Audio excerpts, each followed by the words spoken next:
Wow. It just took like 5 minutes for my clicker to work. Maybe it was because Steven's suddenly recording it. So let's talk about the type.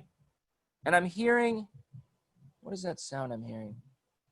It might be from my other monitor, but so there's a lot of different types of speeches. Why I was particularly passionate about this virtual setup today is because it's a completely different beast. It's not like you can take the same speech that you did in a live Toastmasters room and do it the exact same way you did it for that live room.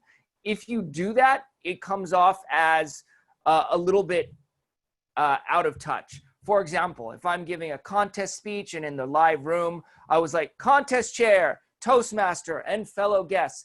It doesn't look like that's very good on camera. It looks like, what is this guy doing? Does he realize he's talking in his garage to a camera? So you always want to be able to adapt the speech that you're giving in a live environment to a virtual environment.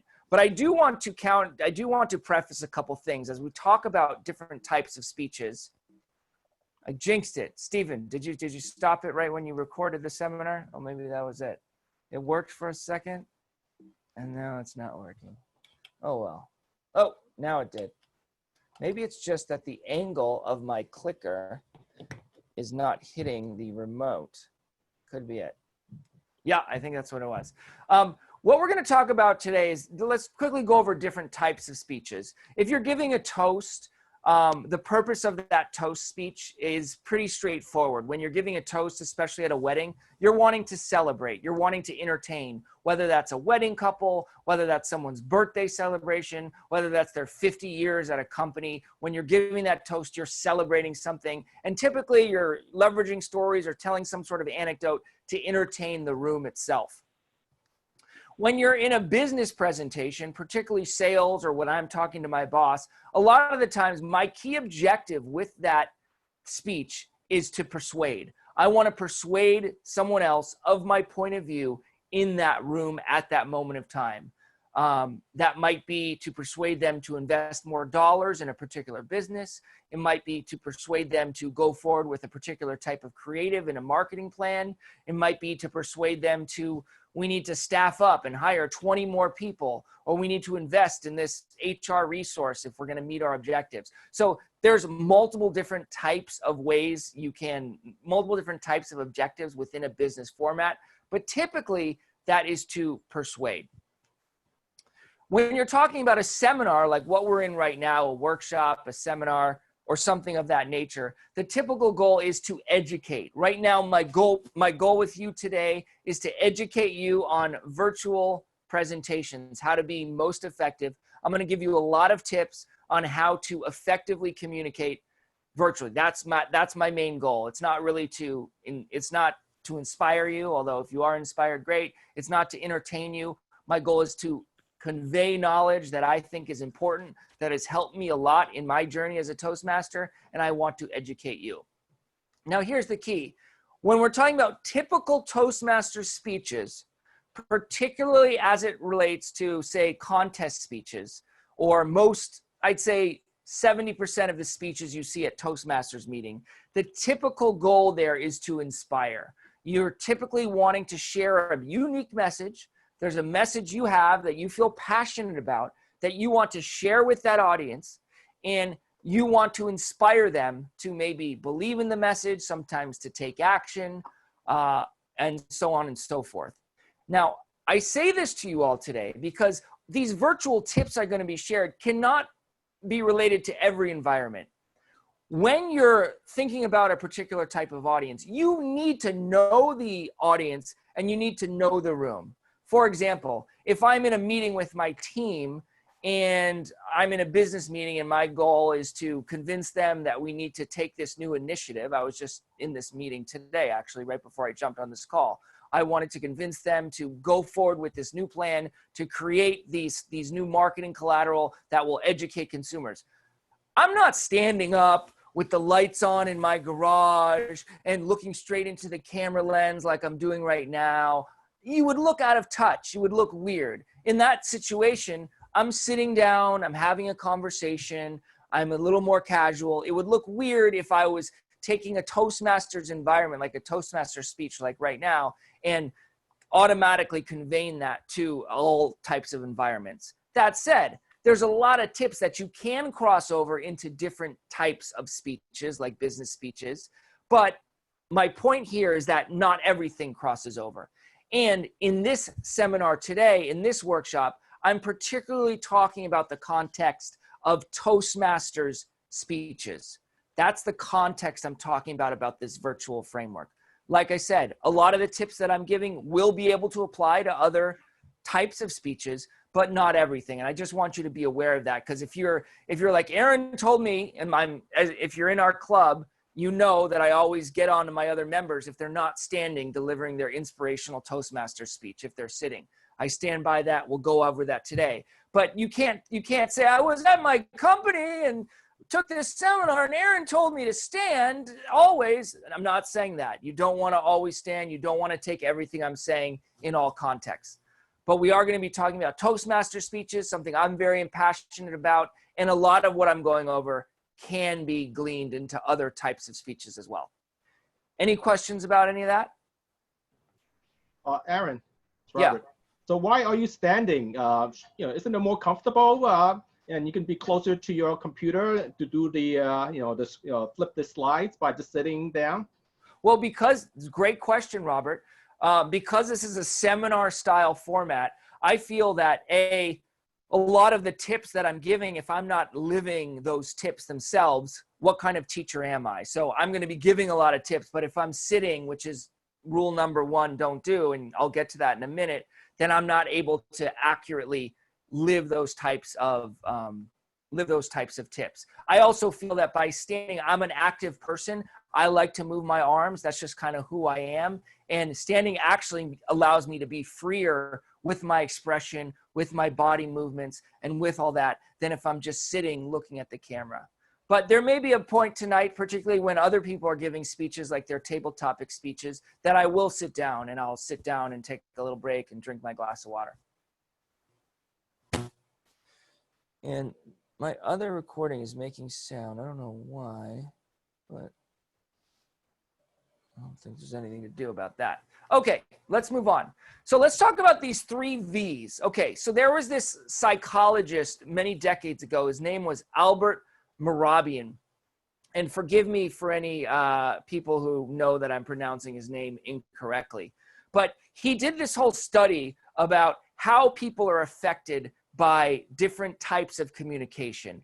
And he did this whole different study where he tested whether they were affected by what is heard vocally, just what is heard, whether they're affected by visually, what they just see, or whether they're affected by verbally, what is said, the context of the argument itself. And he surveyed lots of people and he asked them all these questions, and he ended up establishing percentage points of how each one affects different types of people.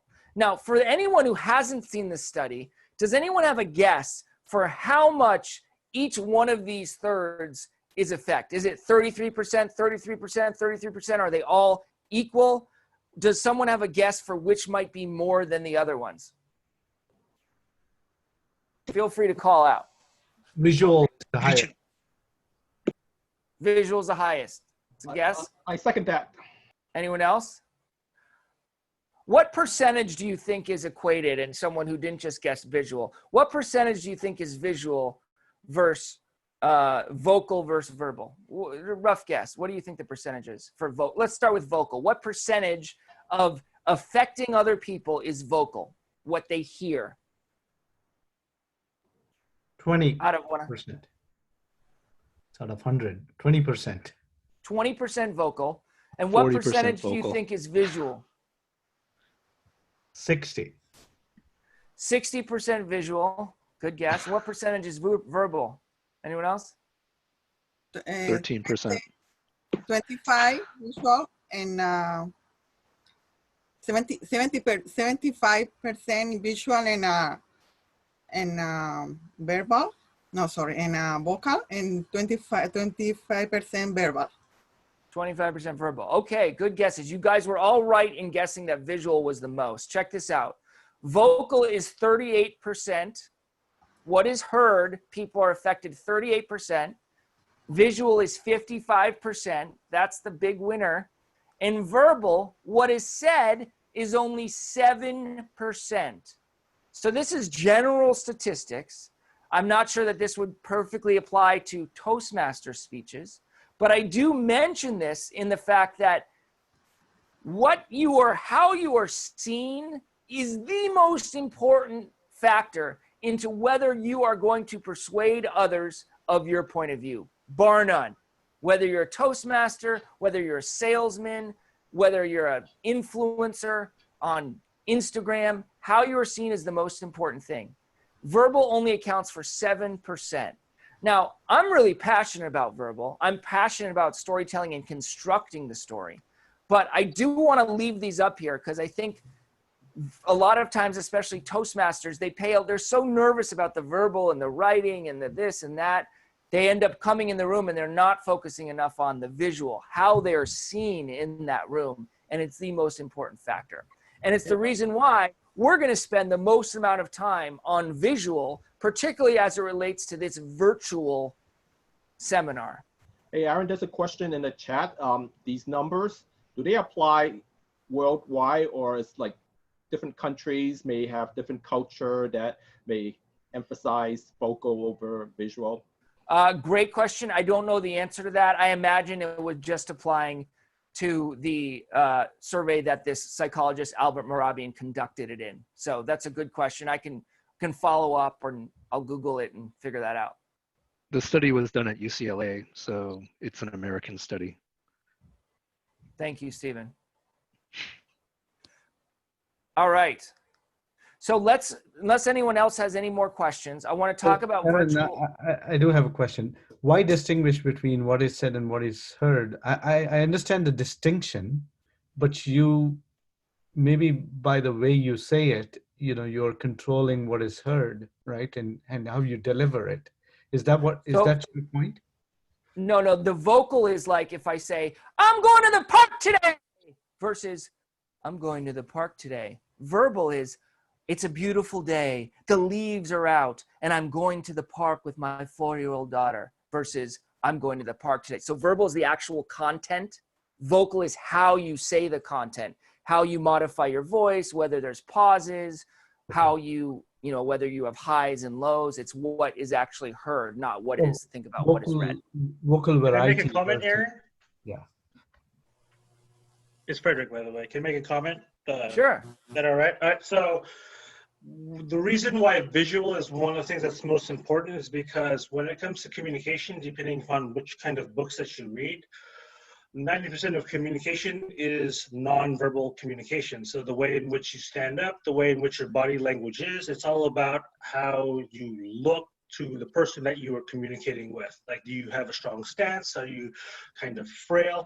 Do you believe in yourself? Are you conveying confidence? So on and so forth. And so besides the verbal part, when you speak, when people see that your actions and your body language are in alignment with the words that are coming out of your mouth, that's more powerful. And the thing too is that you don't necessarily need to say the best of things as long as you can convey and use your body language to make the person you're talking to, make them think that you are putting a lot of energy, engagement, and enthusiasm into the conversation that you're having. So, yeah. Cool. Thank you, Frederick. Appreciate it.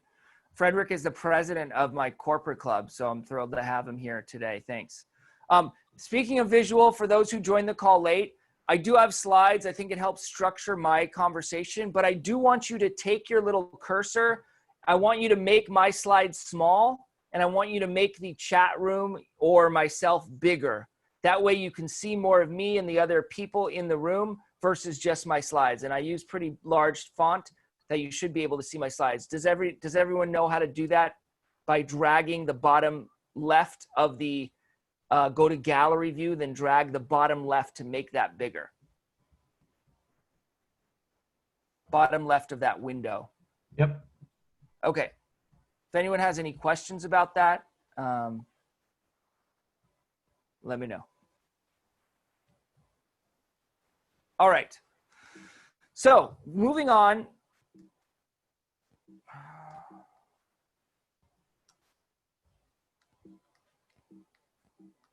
moving on, this Zoom, I think it screws with my clicker somehow.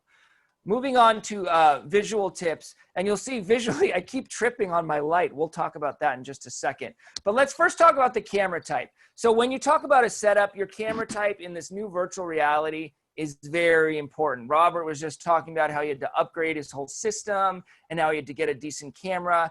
Typically, you want to use a high-def camera.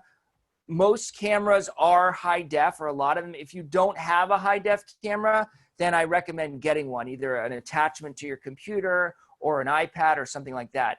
If you're wondering, I'm currently on a MacBook Pro, so it's my computer, and it's okay. It's not great. It's what I use to compete in the international contest with.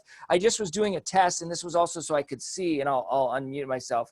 But I also have this iPad Pro, and this is, I don't know which, can you see me on my iPad Pro? Yeah, you can kind of Yes. see me. So I don't know which camera is better. Maybe you guys could tell me, but you can test out different cameras. Typically, we have a lot of cameras in our house, and you can test out different cameras depending on what works best for that virtual environment. But for a competition setting, you definitely want to test out different types of cameras. Just a reminder, I'm talking specifically in terms of Toastmaster speeches. I'm not telling everyone they need to go buy the most expensive equipment. But I'm just telling best practices, and then you can really do whatever you want. Camera positioning, this is super important. And I do want to, I will be pausing after here to position all of your cameras. So don't get too comfortable as you're sitting in your nice offices. But camera positioning is where you really need to elevate your camera to eye level. That's crucial, because when you're looking down on your camera, and I'm using this by way of example. When you're looking down on your camera and you're talking to your camera, it just doesn't look so good. You almost look like you're a giant when you're just right there. If the camera is too high, which is rare, I rarely see that, it doesn't look good either. You want your camera to be eye level. And just to give you the kind of undo the curtain to see where I'm at. I'm in my dirty garage, okay? Do you want to see my setup? It's terrible. This is where I compete. Let's see. Do you see me here? Okay. You see my setup? I'm literally elevated. There's my computer. I'm literally elevated on just like bins, plastic bins, okay? This is how I competed just a couple weeks ago. This is how I will compete. There's my refrigerator. This place is a mess. Please don't hold it against me. But you don't see that on camera. You see me elevating my camera to eye level. And that's super, super important, okay? For any Toastmaster speech, I encourage you, get your camera up, okay? Get it up. Get bins like I did. I have books. I have my kids' books that I elevated. Get it to eye level. It looks so much better. And when you're talking to that lens, it's almost like I'm talking right with you guys. So camera positioning is one of the most important things you can do, and it's completely free. If you're not doing camera positioning correctly, then I'm sorry to say, but I think it's lazy if you don't elevate your camera to an eye level position for a Toastmaster speech specifically. So lighting also depends on your room. It's hard to go over that. But typically the lighting is you want 2 lights from the side and you want 1 shorter light from behind. I mentioned lighting because you may have noticed I tripped like 3 times in the first 20 minutes on something back there. I was tripping on my light. Obviously that's not the best setup, but these lights I got, these are my side lights. Let's see if I can show you. It's hard for me to see. Wait. Do you see? There it is. I have a side light here. You see more of my garage, and a side light on that side. And then I have a shorter backlight right there. But typically you want 2 lights from the side, and you can put 2 lamps if you want. Put 2 lamps and a short light from behind. Again, if you're just in a club and you don't want to go through the whole rigmarole, I'm not saying you always need to do that. I'm just telling you best practices. Audio is super important. A lot of times in the clubs that I'm going to, I'm having trouble hearing. They're like, is it on? Is it on? Is it not on? Test your system. It really depends on your system. I do recommend a wireless mic. Get one on Amazon. They're not that expensive. I see some people using headphones. That's better too. But you want to make sure that you can be heard, because it's really frustrating as a a guest, especially someone who's evaluating you when we can't hear you at all. So little things make a big difference. Virtual backgrounds, I do want to talk for a second about them. I see obviously on Zoom, a lot of people are using virtual backgrounds. Personally, I don't love them, especially for people who have long hair. And especially I see a lot of people in my district, which is District 4, San Francisco. They're using the San Francisco virtual background with the Golden Gate Bridge. And they're literally looking like Johnny Depp or not Johnny Depp, the bad guys, the pirates from Pirates of the Caribbean, because their hair is floating in the ocean behind them. And it doesn't look so good. So you want to be sure with a virtual background that your hair is not looking like it's floating in the background. Because when that happens, it's worse than seeing your dirty garage or your dirty office or something like that. It looks very strange. So with virtual backgrounds, just be careful that you're choosing one. If you're going to choose one, I would choose one that's very uniform, that's safe, that doesn't, make your ear suddenly disappear like Van Gogh and then it comes back in again, because that just looks weird and you don't want to have to deal with that. Aaron, this is Nancy. I'm sitting in my dining room now, so it's not my typical background. But what I did is I wanted to have a nice piece of artwork behind me. So I did screen grabs of different paintings, abstract paintings, put them behind me in the virtual background so I could choose the one that worked the best for me. One that I thought was going to be great, I was too dark and I receded into it, and then I settled on another one. But it was a great way to test out an idea without having to shell out any money first. Nice. And as long as you test it, Nancy, and you're testing that your hair is not disappearing in the abstract art, great. Right. That's the point. That's what I'm saying. Just choose one that's safe. But a lot of the ones I'm seeing people use, particularly some of the oceany ones, and for women who have longer hair, they're going in and out like they're floating. Well, I use the virtual background to determine how the color would work and how it would look on my wall with me sitting in front of it. And then when there was one that I liked, then I bought the painting. And now the painting, the real thing is on the wall behind me. So I used the virtual background to— That's brilliant. Before I spent, the $100 on, this high-end. Yeah, that's awesome. And for contests, virtual backgrounds are not allowed. So I think they're distracting. They make me crazy. Yeah. Quick question, Aaron. I learned this. Can I ask a question or make a statement? Last week, I learned by playing around with the virtual backgrounds that if you have a green screen, and that is an option on Zoom. So if you put a green screen behind you and you tell it you have a green screen, all the virtual backgrounds work better. I bet. That's probably true. Thank you. Quick question, Aaron. Can you adjust, in photography, we have some an adjustment called white balance, so that the person's face does not look orange or look too blue or look too white. Do you have that adjustment on your Mac? Because I have that with the software that came with my Logitech external camera that I found very useful. So I'm just curious.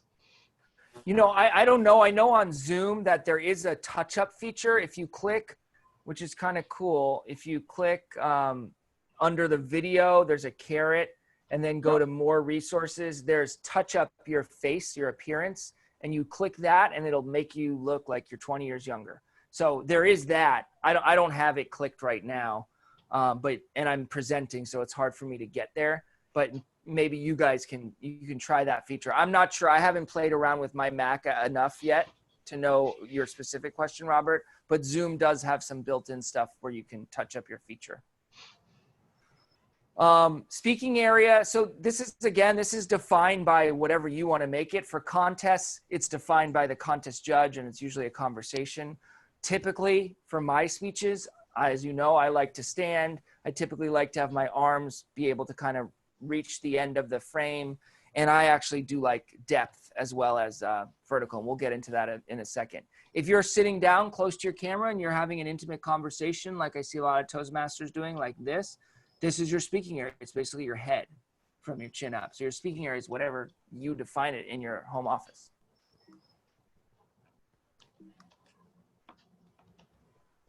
And close in appearance, I don't need to tell you guys this, but you want to look whatever part you're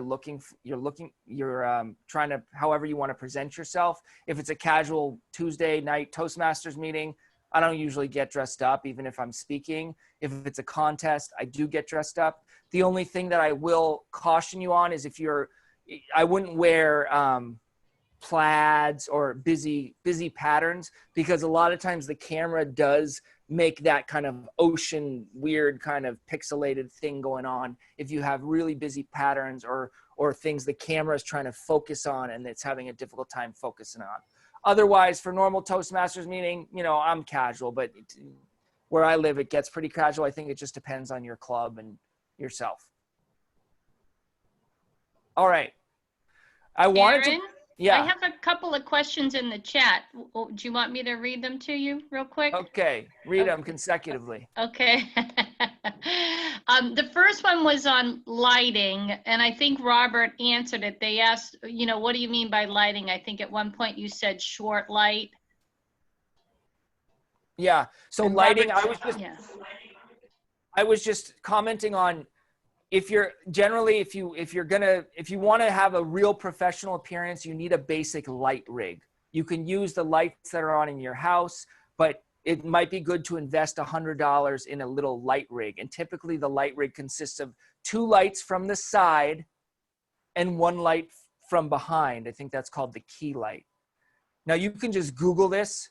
It's just like basic lighting, and they'll give you the exact ways to set it up.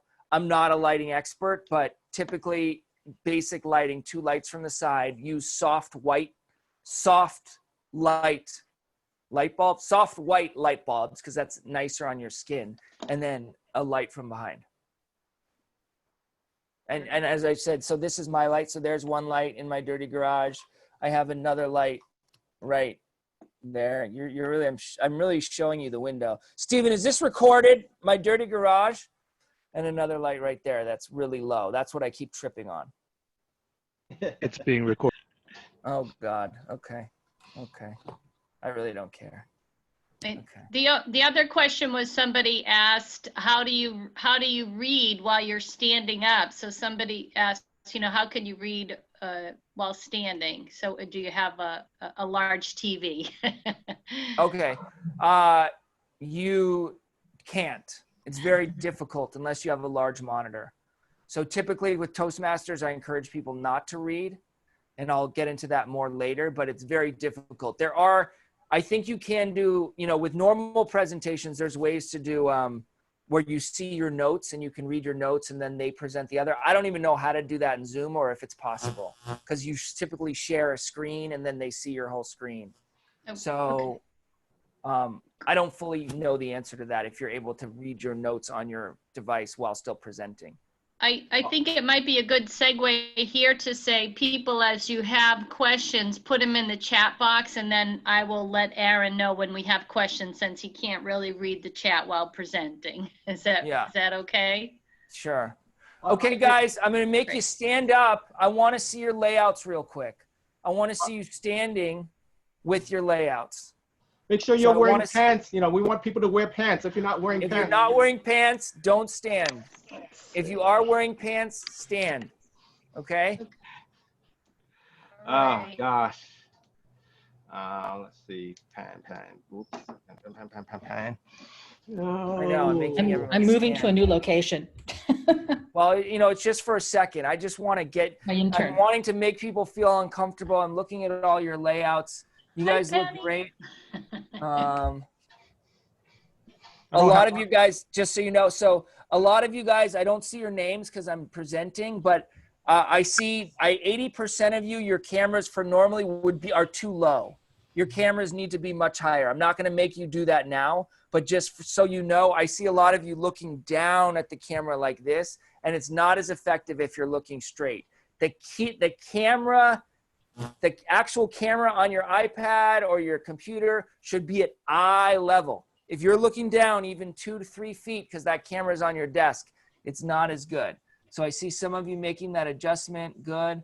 I see a lot of you framed up with the neck up. For typical Toastmaster speeches, I actually recommend a little more from the waist up. And then you can always step into the camera more if you want to do something more. But I typically like to see, because if you're at this angle, which I see a lot of you at, you're not seeing any of your gestures. I never see your hand. I never see anything. So typically for Toastmasters, you want to be a little bit more so you can see some of your hands. But good. Does anyone have any questions, or does anyone want me to check their specific layout now that we're stopped? Hey, Aaron, one question for you.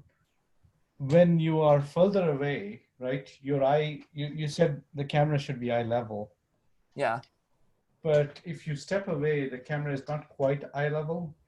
You know what I mean? And then as you come closer, Well, okay. The camera will always remain eye level, regardless if you step, because you don't grow in height when you step 3 feet away. Like your camera right now, you are not eye level. I can see your camera is 3 feet below your eyes. So regardless of how far you step away from the camera, it'll still be eye level, or it won't be eye level unless you're growing as you're giving your speech. No, what I meant was in the camera, you look like you're far, and when you step away, not that. Okay, so if I step away like this, I'm further away from the camera. Do you see do you see me looking at the lens still, looking at you? Sure. And then if I step closer, I'll make it go up just a little so you can see. If I step closer, it's still the same. There's a little bit of difference though. Yeah, anyway, I got you. Okay. So yeah, I mean, the angles depend, as you play with depth, the angles will change a little bit. But typically in general, you're having good. But most of you guys I see are really looking good. And thank you guys. And I would play with this, play with this before your next speech. And the reason why I'm looking like this, guys, is not because it's the way I'm telling you to speak, but you're so small on my screen right now, and I'm trying to really look at all your different layouts. So that's why. Anyway, feel free to sit down. That was the purpose of that, as I trip on my light again. Just as you're doing it, if there's one thing I want to tell you is that stand for your next speech and try and get your camera to eye level. That was useful, Aaron. Thanks. Sure, you got it. 2 questions, Aaron, or do you want to wait? Are they concerning what I've already covered? One, well, it's about lighting. Amy asked, what about a light in front of your face? A lot of the instructions on Zoom and whatnot say there should be a light in front of you. Is that correct? I typically, a light above you, I don't know if right in front of you is so good because it gets in your eyes. Typically right in front of you or right behind you is not so great. But like I said, I'm not a lighting expert, but I like a light above, 2 lights on the side, and a light in back. I don't have any lights in front of me right now. Can I help you answer that question, Aaron? Yeah. All right, so for 3-point lighting, what you really want to do is you want a light 45 degrees to your side and above, so it shoots down. Then you want, so that's the key light. The fill light is light that's about 90 degrees right by your side that shows the side of the face. And then the back fill light is probably about 45 degrees to from the bottom onwards of up. So yeah, but just look up 3-point lighting and you'll figure out what you need to do. Cool. Just a quick comment. If you only have one light, don't put it behind you. Because in photography, sometimes you just get somebody's outline like a silhouette. That's what happens if it only comes from the back. Yeah, and that's actually also a rule in the contest speech. People were disqualified last year because a light was in the back, and it screws up the camera lens too. So, good point. I'm going to move on unless there's a pressing question, Janet. Okay. Oh, we're good. Move on. Okay, let's talk about eye contact. So guys, this isn't rocket science. The camera is now your eye line. This is one of those things where you go from an in-person environment, and eye contact is so important always in a virtual or in-person environment. In an in-person environment, when I'm staring at someone, typically the safe amount of time to make eye contact with someone, does anyone know? It's around 2 to 3 seconds. 2 to 3 seconds is the normal time you make eye contact with someone, and then you kind of move to someone else in the room. If you're staring for like 5 seconds, 6 seconds, you look a little creepy. You look a little weird, and the people start feeling uncomfortable. But in a virtual environment, that rules out the window. I can stare at this camera the whole time and I don't look creepy. Or maybe it's some of you I do, but most of the time I'm just talking to you. It's not uncomfortable for you because you're in your office and you know there's like 20 other people on this conference call right now. So it's really important to make contact with that lens. Understand it, my camera lights up so I can look directly in that green dot and know that I'm talking to you. The camera is your eye line. So we see even the slightest eye movement. I see a lot of people, they're looking like this as their eye line the whole time, or they're looking at the people on the Zoom line and they're talking like this. Do you guys see that I'm not looking at you right now? Can you guys see that my eye line is off? Or a lot of people, they'll be looking at their notes on the other monitor like this, and we see like, friends, Romans, countrymen, lend me your ears. I come to bury Caesar. It's like you see the slightest movement, and I'm only moving my head this much. I'm literally only moving like 6 inches on my screen. So it's really important to be super aware of your eye line and know that we can see everything. And your eye contact is one of the most effective ways that you are going to win over and inspire the other people on the other end of that camera. I want to talk about character focal points. Super important. Now we're going to really get into the good stuff, the stuff that I'm really passionate about in my delivery and my speeches. Okay? Just because this is virtual and this is the contest is out, the in-person contest is out the window, you're still able to have characters in your content. Those character scenes where you have those little bits of one-line dialogue, use character focal points to communicate that. So for example, if I have a scene where I'm with my, friend Gabe and my friend Rich, okay? And I say, I was with my friend Gabe and my friend Rich. My friend Rich says, Aaron, you got to invest in stocks. Stocks are the most important thing these days. I wasn't buying it. Then my friend Gabe chimed in and said, stocks aren't important, blah, blah, blah. I'm using the corners of my computer as character focal points. And what that does is it makes it so that suddenly that character, because I've broken eye contact with you, I can easily become that character, and it grounds the audience into the scene and who's in that scene. When you're choosing character focal points, I don't want you to look at the other side of your room and be like, don't invest in stocks, it's not important, or even don't invest in stocks, even though in an actual Toastmasters contest, you would look way far at the other end of the room. You'd probably look at the exit sign that's above the door that's on the other side of the room. And for this character, you'd look at the other exit sign. But on a virtual format, it's too extreme. You want your character focal points to be almost 4 inches away from the camera. So when I say I'm Rich, I'm only looking literally at the top portion of my computer screen. And when I'm Gabe, I go back to the center and say, and I introduce Gabe, and then I'm looking at Gabe in the other top portion. Just subtle movement. The camera picks up everything. You want those subtle character focal points.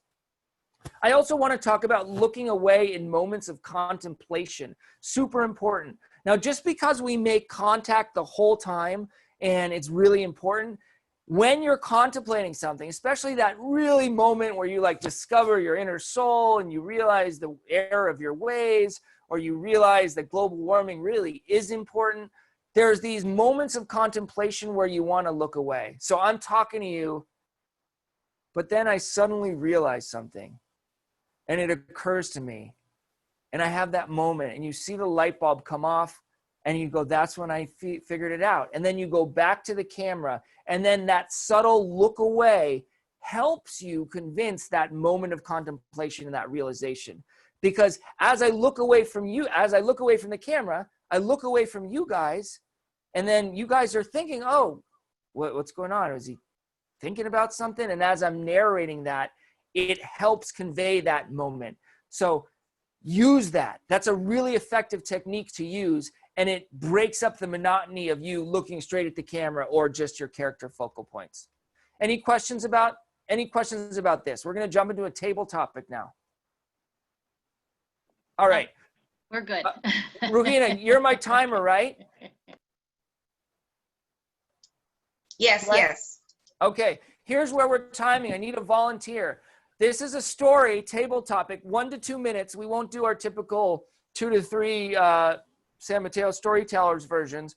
We'll do 1 to 2 minutes, table topics, and we're particularly paying attention to eye focal points, okay? So at this point, you guys can make whoever does the table topic bigger on their screen, and we're gonna be particularly paying attention to that. And then after this, whoever volunteers, I might work with you for just a little bit to work on the focal points. So this is, I want someone to volunteer a story where you get in trouble with your parents or with someone else. Maybe it's a principal. It can be a true story, fake story. I don't care.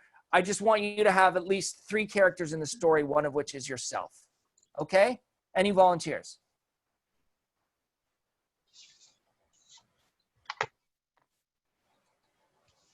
All right. Who wants to be my picker? I should have chosen a picker. Janet, do you want to pick people randomly and really put them on the spot? I absolutely do. I have somebody in mind about telling a story when you got in trouble, and I'm sorry to say, Robert Tang, I'd love for you to do this tail topics. Go ahead. Robert, can you see my screen? I see green. Okay, I'm going to put yellow at 1 minute, green at 1 minute 30, and blue at 2 minutes. And don't be afraid to stand, Robert, too. You know, I don't have. You know, I don't have much space to stand. That's the problem. You know, I have junk behind me. But and my camera, you know, I'm not going to zoom out in case my lighting doesn't let me keep my virtual background. You can see my mess behind the blanket I have. But I'm going to make do sitting for now. Okay, okay. But I'll use my hands, use my gestures. Yeah. And yeah, just so you know, since we're talking about visual, Robert, your virtual background does go in and out of your face. So your face has been, I don't know if everyone else sees it, but yeah, it's the lighting. I don't have white. So this is kind of one of the virtual background things that I was talking about as I'll cut it out. Making it look optimal. There you go. That's perfect. You see my sheet covering my junk? That's much better, much better. And not messy at all. All right, Robert, go ahead. Start. Oh, am I supposed to ask you something? No, Okay. You're going to tell a story. Oh, will you put the slide back? Sorry. You're going to tell a story, Robert, about a time you got in trouble, and just have 3 people in the story, one of which is yourself. And I want you to think about what we're talking about is eye focal points. So that's the lesson I just imparted. I want you to think about that because then I may work with you right after. All right. This is a true story. It happened a couple of years ago. The 3 characters, it's myself. I'm a driver in my car. The other character is a stranger I don't know on the California highway that's high beaming me right behind me. So there is someone driving a car behind me. I remember it was a silver car. It was at night, so I couldn't tell, but it had his, the driver had the high beam on and wouldn't, it just stuck behind me. Even though I changed lane, I slowed down. And then the other character, I was hoping to be a little baby, but I didn't have a baby. I had a watermelon. I think it was an 8-pound watermelon sitting on my passenger seat. So one night, it was already dark, driving back home from Silicon Valley, you know, in Mountain View. I got onto the 101 freeway. I merged onto it, but it was one of these merge where, you know, if the timing is not right, there might be a car already on the right-hand lane when you're merging that may have to slow down. And I guess I caused the car to slow down because I was going fast enough, or if he didn't slow down, he would have hit me. So I could get into the 101 freeway and merge home. The next thing I knew, the high beam went on. Okay, well, I guess I must have upset that person by merging onto the freeway because, you know, well, I'll just have to merge onto the freeway. And he didn't want it to slow down, so he decided to high beam me. I changed lane. He changed lane, or he or she changed lane. I slowed down, he or she slowed down. This went on for like 10 minutes. So I had the high beam on. I could tell by the rear view mirror, it was like lighting up the interior of my car. The next thing I know, I saw red and blue lights behind me too. I'll say, oh, okay, red and blue lights. In America, that is the California Highway Patrol. And somehow that one California Highway Patrol car was able to pull me over and the other car over. And I waited, and then I saw, and then the other car that was hyping me was like, a little bit further behind me, pulled over, and I was maybe further up. The next thing I knew, there was 3 highway patrol cars right behind me and another one behind the other car. And the officer, was on the passenger side, knocking on my passenger window with his handgun and asked me, some questions, and I showed him the ID. So the main point that I had was, holy cow, how do I get out of this? How much would this cost me? Having 3 highway patrol cars and an officer, with a weapon, asking what's going on. To get to the point, I told him what happened, exactly what I explained to you, the story that I was just merging on, and it just so happens that I guess there was a car that was right there and had to back off for me to merge on, and was causing trouble for me. And I didn't do anything. And I was telling him that I just went shopping. I bought an 8-pound watermelon sitting on the passenger seat, and then showed him the watermelon. He looked at it. I waited for like half an hour just sitting there with 3 highway patrol cars doing the blue and red lights. And then the officer came up to me on the driver's side, gave me back my identification, and told me, go back on to the freeway, go home, you're done. And I said, holy cow, it can cost me a ticket. I don't have to go to court to fight it, and so I save money. So the moral of the story is, if your story is genuine and it's better than the other person, you're more likely to get off without a ticket and without having to pay the ticket. So apparently the person that was giving me trouble, his or her story was not good enough to the California Highway Patrol. Great, thank you, Robert. Just want to clarify, Rena, that seemed like longer than 2, and you were holding the green the whole time. Was that 1 to 2 minutes? No, that was 4 minutes. Oh. Okay, so we want these to be 1 to 2 minute table topics, but it looked like you were holding the green placard at the end. Maybe it was just the lighting. Did everyone else? The blue one. Okay. You don't have anything that's red, do you? It just looks like a. Oh, okay. What about this? Yeah, that's better. Yeah, just so people know it's red. Okay. Okay, Robert, we're gonna do your work now real quick because we went a little long. Awesome story.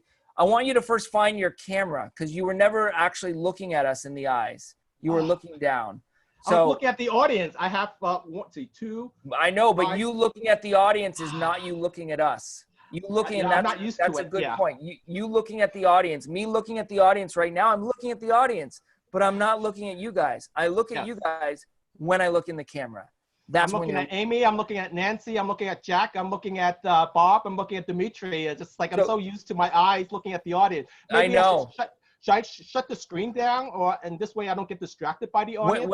When I present, like for this seminar, I have my workshop. That's a great question. But when I present in a contest, I do not look at anybody except for the timer and a little box of myself to make sure I'm in frame. So I do not recommend looking at the audience because when you look at the audience, you're not looking at the audience. You are looking. I know it's very meta. You're looking at the audience, but you're not looking at us. So I want you to deliver the first couple lines. Just tell me, this is a story about when I was driving in the car and I got pulled over by a cop. And I want you to look at that directly in the camera lens. A couple years ago, one night, coming home after doing some grocery shopping, I do what I normally do. Get on to the freeway, which happened to be the 101 expressway going north from Mountain View back to San Mateo. And there's a merge involved to get onto the lane. And you're looking down. You keep looking down at us. That's because I'm looking at you. I'm going to turn off the video. I mean, turn off my monitor. You're looking down at yourself or you're looking down at us, but you're not looking at the camera. Now you are. Good. I see you. Excellent. Give me that line again. Look right in that camera.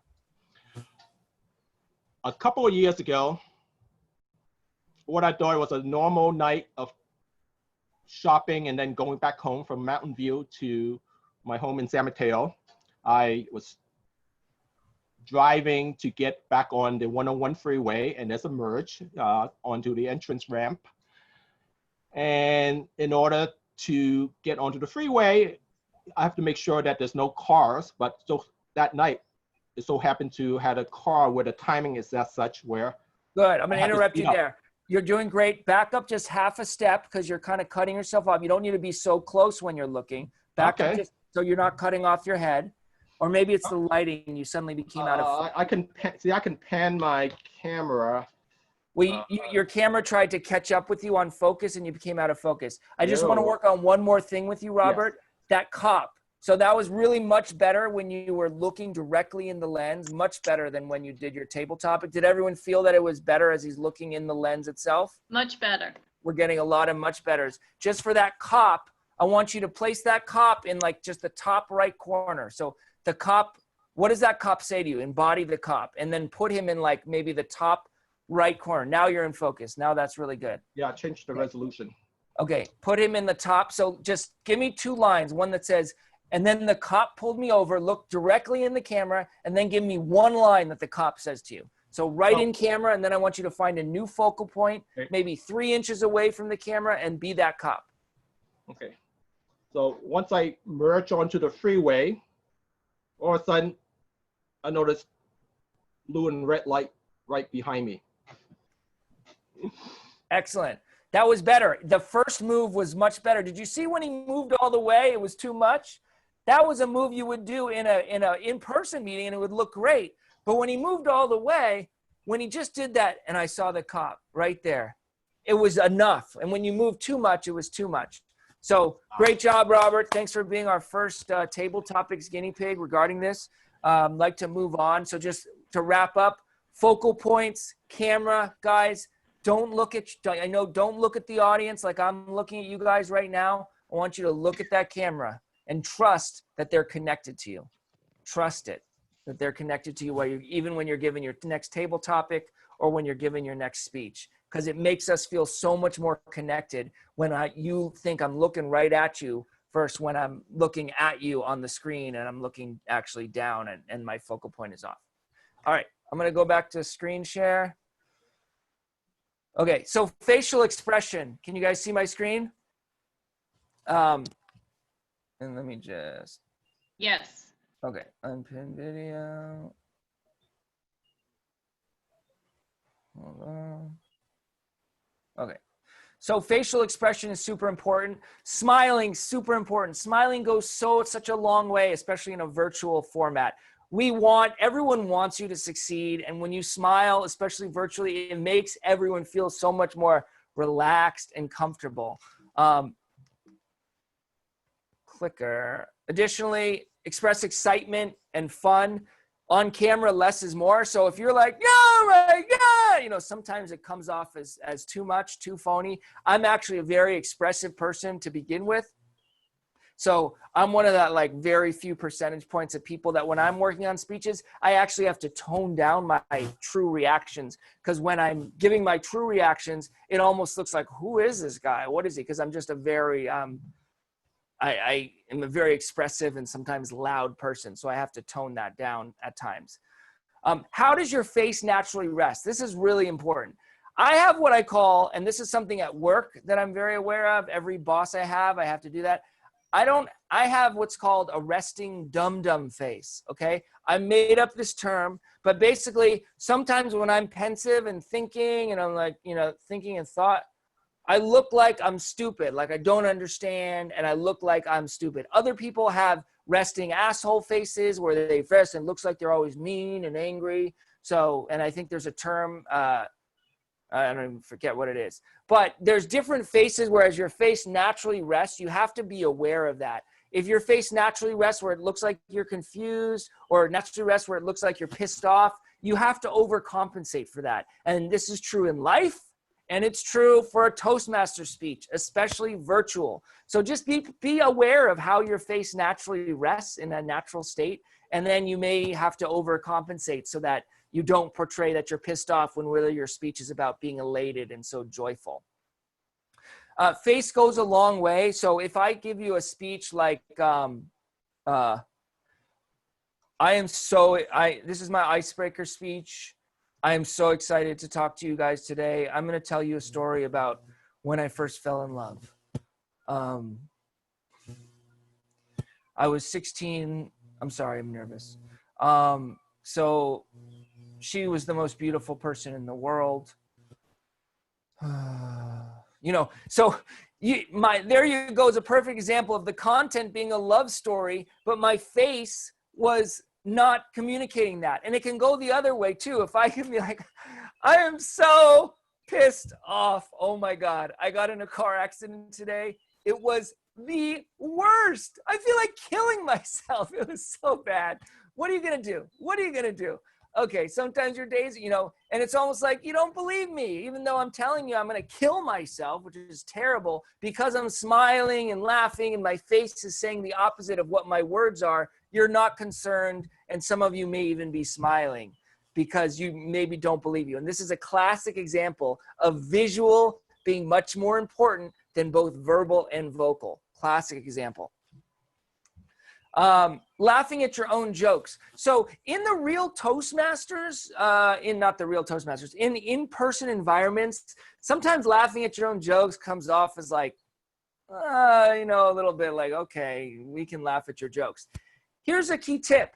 In a virtual environment where a lot of times everyone's muted and you don't hear anything and you don't even know if your jokes are landing or not, sometimes it's okay to give your joke a little chuckle because you are then encouraging the audience to understand there's a joke there and it's okay to laugh. So sometimes when I'm in a virtual setting and when I'm scripting and as I'm preparing for my own contests, if I'm telling a joke, I'll like have a little joyful amusement at my own joke, which gives the audience permission to find a little joyful amusement too. And this is particularly true in a virtual format. So I encourage, you know, for some jokes in your virtual speeches where you're not getting any feedback at all and it's really frustrating, give yourself a little chuckle to your joke because you'll enjoy it more and your audience will understand, oh, okay, this is a light speech. That was a joke. That's good. That's good. So laughing at your own jokes, I think, is okay, especially in a virtual format.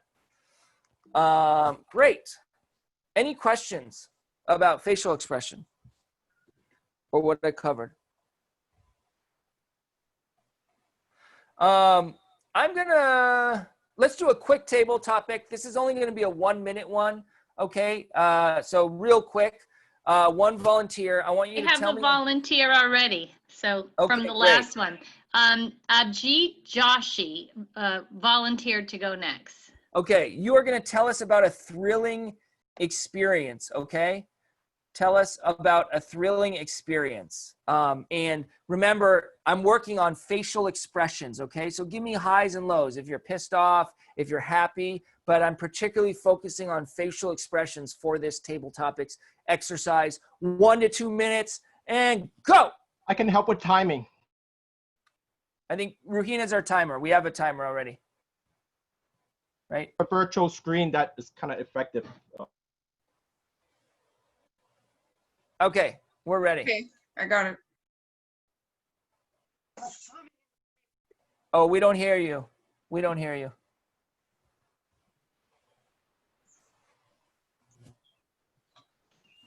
Can you hear me now?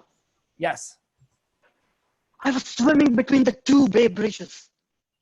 It was 2.5 hours I had been swimming. The tide had picked up. Now, instead of going straight, I had to go at a 45-degree angle. I was getting tired. If I didn't go faster, I would be picked up. And all my efforts for the last 9 months would just go in vain. I just concentrated on myself. I just swam at a 45-degree angle. Doesn't matter what's left in me. I just went and went and went. For the next 45 minutes, I was completely drained. But I saw the 4-mile marker. The end was near. It was only 4.4. I was now exiting the bridges. I could see the beach, which was 0.4 miles away. Now, I'm going to go for it. Doesn't matter what happens to me. I just went for it. The time just flew. It was like a meditative experience. And when I stumbled on the beach, I just could not walk. I just fell down. I collapsed. Bravo. Bravo. Excellent. Way to go. Awesome. Awesome. So you really hit what I was talking about in a lot of ways. And I just want to comment that your eyes, and I should have mentioned this in the previous slide, your eyes were so expressive. Your eyes are so dynamic. They convey that. You are almost in your facial expressions. You're a little bit like me, where if I was working with you as your coach, I would say, find those moments where you even take a step back to give those big moments more weight. Because to be honest, I don't know how long your time was, the minute and a half, but the whole time you were like, it was the moment he was like the eyes were big and so expressive. And so it was awesome. And most people you have to push to get there. I would just say there's other more dynamic moments that you might be able to find where you look, subtle, and there's that surprise, or subtle, and there's that. And then when you see your eyes get big on camera, it makes it that much more impactful. So you may, for a virtual format, for you in particular, because you have such an expressive face, find those nuances where you're slightly less. You know what I mean? So you're not at that same facial expression level the whole time. And maybe it's just because I told you to really focus on that. So that could be me. But really good job. You already have a very naturally expressive face. Excellent. Okay. Thank you. Moving on. Okay. Posture. Anyone know this guy? We miss him, don't we? I miss him. Okay. Yeah. Okay. So posture. So when you talk about posture, this is where I'm on my soapbox. You see me standing. If I was in a seminar, I would be like you guys all, I would be sitting down. But for Toastmaster speeches, I think you need to stand. For when you're evaluating someone, I encourage people to stand. I really feel that you should stand because I feel like it conveys like you're really passionate about talking to your audience. It also brings you out of that comfort zone where you're actually having to do something with your arms. When you're just sitting at your desk and giving an evaluation or speech, you're basically taking away all of these visual tactics that I'm teaching you are 55% of the importance of that speech. 55%. Maybe you have facial expressions, but everything else you're taking away. A lot of what I'm going to get into, the gestures, the movement. So why would you limit yourself and take away the most important element of your speech, your visual? Because when it's just your head and you're giving a speech, it's all about your verbal. Now, I know some people want to be like, hey, I want to be conversational. I can still be conversational when I stand up. You can be conversational. You can talk. You can share. I don't want it to be a big Toastmastery thing. Well, you're in Toastmasters, so you're here to learn to present better. And I think it's now, again, as I said, for those who came on late, this doesn't apply to all your virtual meetings.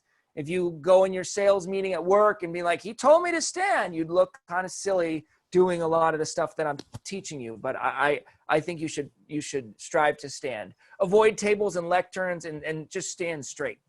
Pretty straightforward. I don't even have a table topic on this because I think it's pretty straightforward.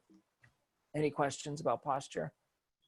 And I should say that if you are sitting, you want to still make sure your camera is at eye level. So if you're like, I'm sitting, I don't want to sit, I'm not going to listen to Aaron, what does he know? Then at least make your camera at eye level. Because when you're sitting down and you're, pretend like I'm sitting like this, and this is me sitting, and you're like this, it just doesn't look good to have you be this God-like person looking at your camera. At least if you're going to sit, put a couple boxes on your desk and elevate your camera so it's at least at eye level. That's the least thing you can do to make yourself look a little bit better. So again, if you're going to sit for a speech or table topics, still raise your camera so that as you're sitting down in your chair, it's eye level. Okay? That's my soapbox. I'll stop talking about it. Probably not. Probably will keep talking about it. Okay, so let's talk about movement. This is really important, and this is something that I think I can add a lot of value to a lot of you guys. A lot of people who are at this new virtual format, they're like, It's virtual. What am I going to do? I can't move on the things. I just talk like this. Okay, I'll stand and it's eye level. Not the case. There's so much movement that you can incorporate into a virtual speech, and it takes a lot of work and practice, but if you do it right, it's so much more effective. Well, number one, avoid the sway. So a lot of Toastmasters, I see they're talking and they're riffing and, you know, I was in love and I went like that. And this is true for both Toastmaster speeches and in person, both in person and virtual, but just this nonchalant sway, and it doesn't make you feel connected to me. I lose eye contact with the camera. I'm kind of just like nervous walking around. You want to avoid that. Okay. You want to move with purpose. All right. Switch positions when you make a point. This is especially true. Now, I'm not doing this so much in the seminar because it's not a Toastmaster speech. It's a seminar. But when you're giving an actual speech, someone give me a topic. Someone give me any topic. So, you know, trope. Don't all shout out at once.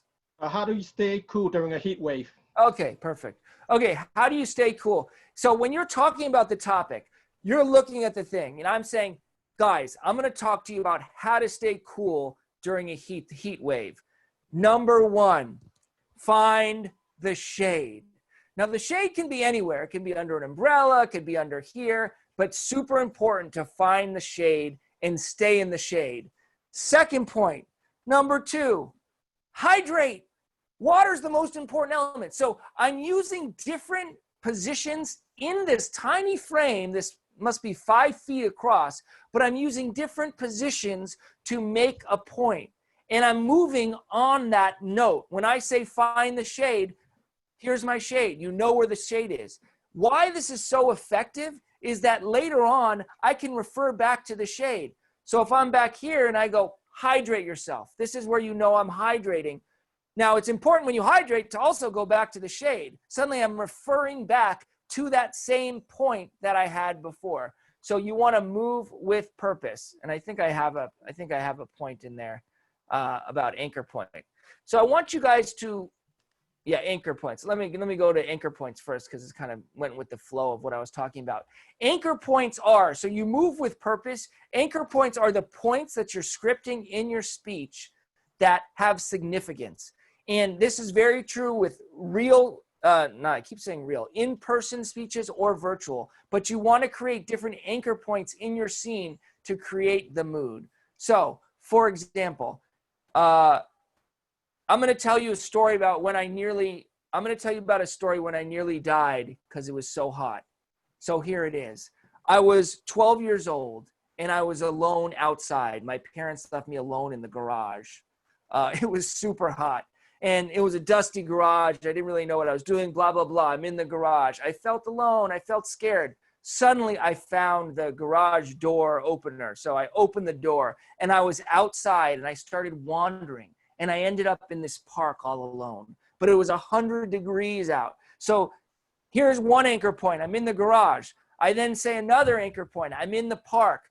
And then I ended up in the police station because I was arrested, and another anchor point. So you have different anchor points. And when you're in the park, and I wished I would just go back to my garage where I felt safe and I could have gone into the house. I'm referring back to my first anchor point in this little video construct. So I have this stage directions up here because when you're staging your own speeches, it's really important to know where your different points are in your story, your beat points. The final thing I want to talk to you about is be aware of the camera. Horizontal movement versus vertical movement. Now, since this is a totally new art form, Toastmaster speeches vertically, because this is totally new, people are still figuring this stuff out.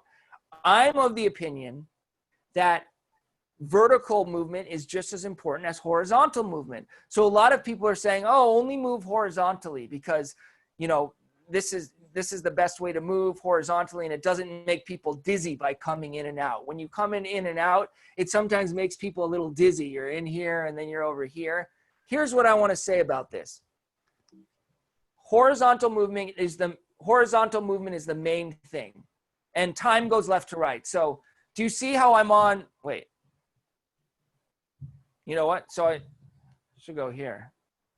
I'm screwing up. So on your camera, I'm over here. I'm on the right side of your screen, right? No. You're on the left. So you're right. You're doing the right thing. So left to right. So you're on the left now. There's a mirror myself option in Zoom.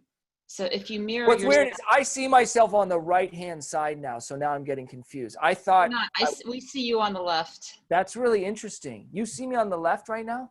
Weird. There's a little mirror me Yes. option. If you click on it, then you'll see yourself the way that we see you. Oh, that's interesting. Anyway, I always practice my speeches so I'm here because I thought you saw me on the left, but maybe I have that mirror thing on. Anyway, so when you're doing timing, you do want to do left to right, just like you would in speeches. So if garage is first, I'm in the garage, then I'm in the park, and then I'm here, and then I found myself back home in my garage. You can even go back here. And sometimes that. So you want to go left to right. But back to horizontal versus vertical movements. Here's what I have to say about that. Horizontal is the main movement you should leverage for vertical speeches. It's the most effective and it goes left to right. But when you have something you want to share, or when you're talking directly to the Toastmasters, I find it's really effective to go vertical. For example, I was alone in an island. I didn't know where I was. There was nobody around. If I take one step in, fellow Toastmasters, I'd like to talk to you today about a story of transformation, a story of when I became the best person in the whole wide world. Do you see how me stepping into the camera, suddenly it becomes more personal? So I'm telling my story and I'm giving my anchor points, but by saying fellow Toastmasters, blah, blah, blah, blah, blah, becomes more personal. And then this is a story of transformation. 2 years later, I was back at that beach, and then I stepped back and I'm back in my story. It's almost as if you're using a simple step in as a tool for more personal touch, personal communication. Another thing where it's effective is if you're telling a little secret, like I have one,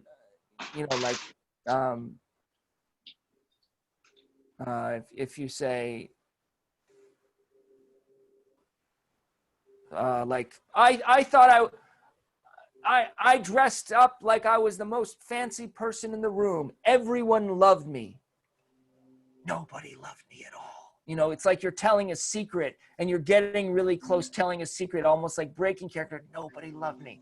But, it's almost so you can use vertical movement as a way to get personal. I also, if you saw my speech I used in the contest, I was wearing my wedding ring and I held my ring right up to the camera and used it effectively because I actually pointed up close. So this is another example of extreme vertical movement and using a camera. You could never do something like this in an actual Toastmasters contest, but in a virtual setting, you can use that for real great effect if you have a key prop or something you want to show straight to the camera. All right, this was an important subsection, so I spent a long time on it. Anyone have any questions? Yes, Lisa Bennett has a question. Okay. Sorry, I wasn't really asking a question. I was just volunteering if you need more guinea pigs in the future. Okay, yes, we do. It's a table topic. We're focusing on movement, okay? And here's your thing. I need a story that spans different environments. So I'm paying particular attention to the tips that I just went over. A story that spans different environments. Who was my volunteer? Lisa Bennett. Here. Okay, great. Lisa, you're up. Give her 1 to 2 minutes. Okay.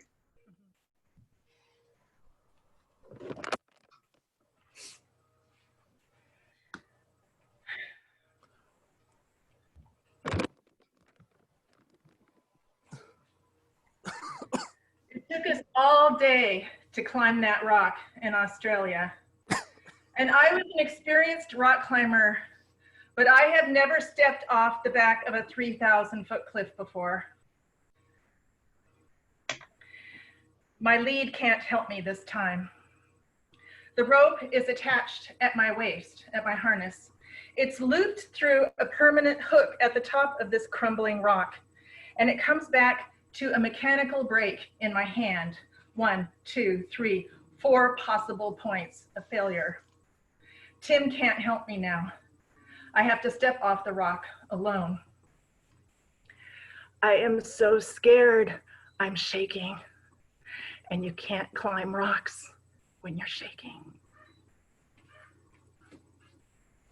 I say a little prayer. God, you got me? And the still small voice came back and said, you are on belay. I tested my brake and stepped off the cliff.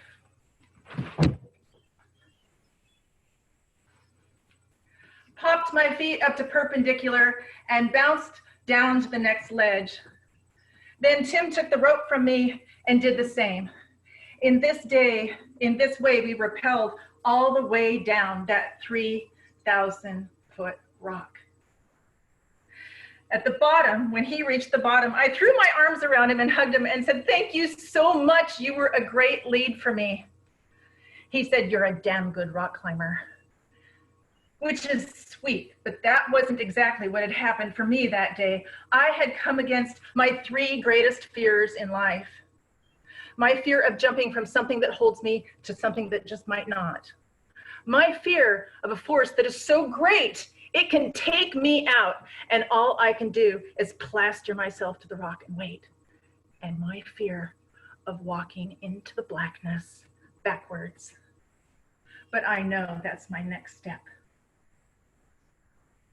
I conquered those 3 fears that day.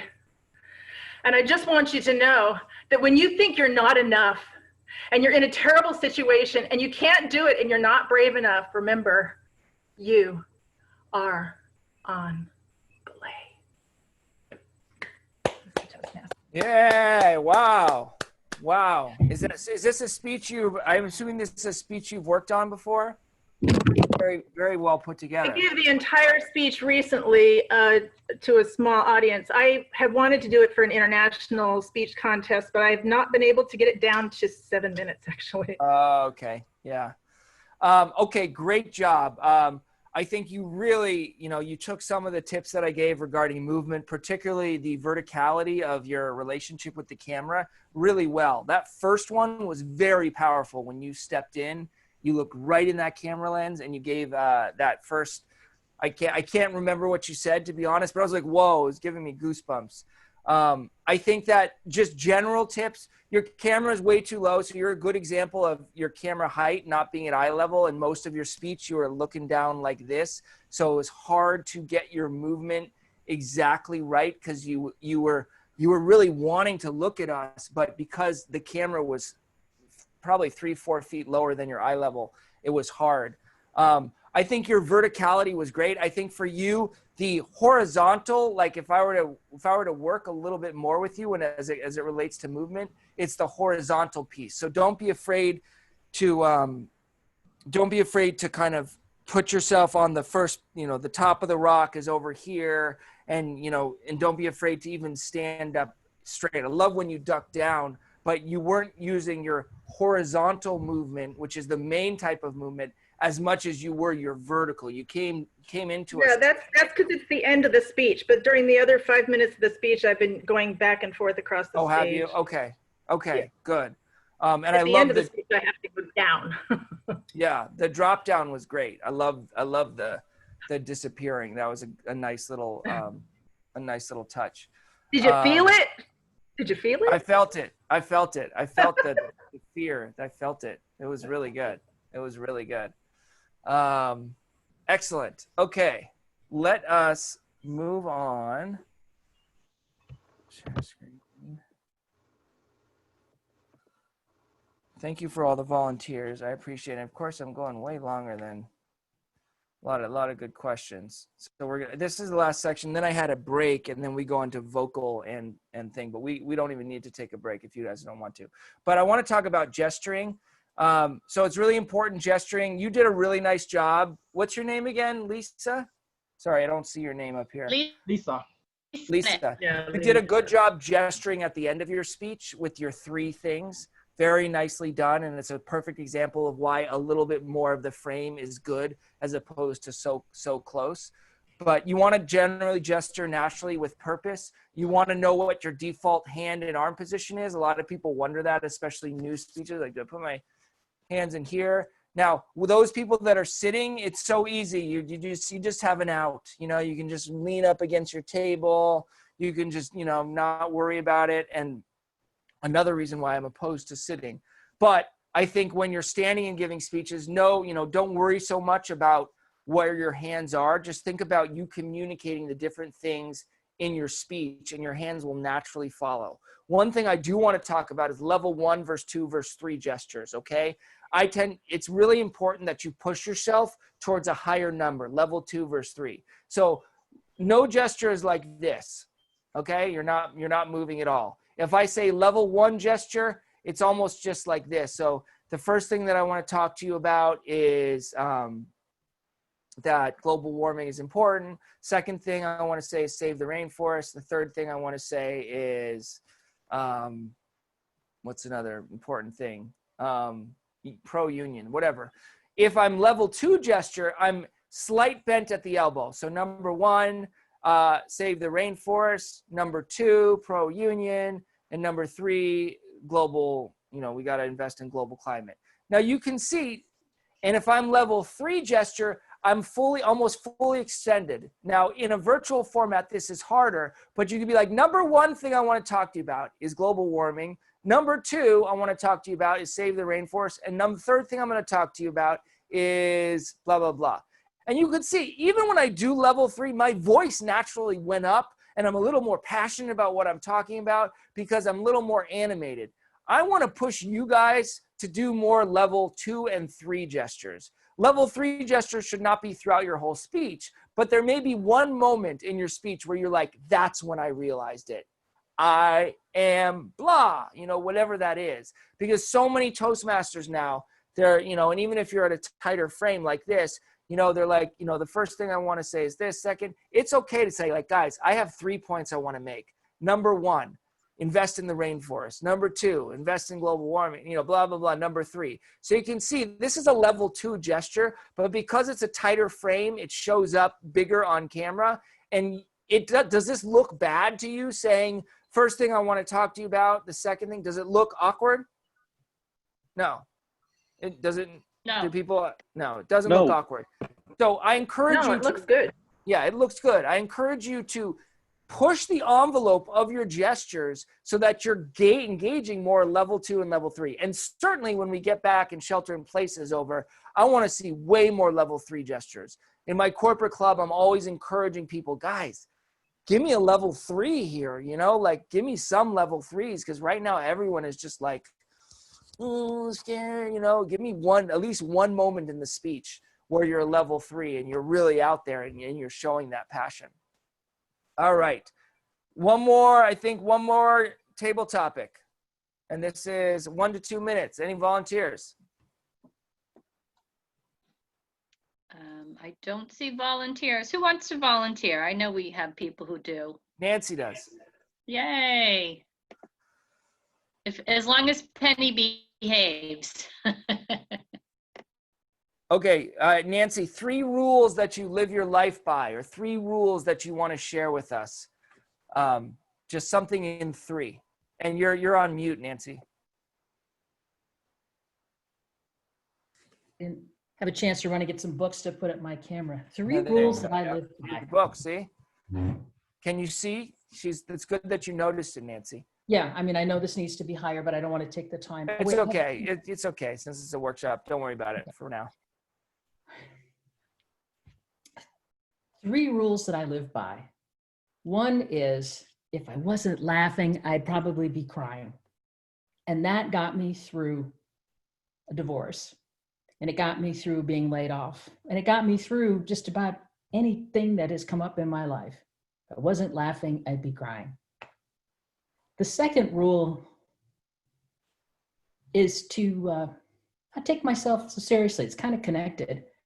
And to not let the second rule is more about don't let my ego get in the way. Don't become like an Italian opera singer where it's like, well, I'm just too good for that.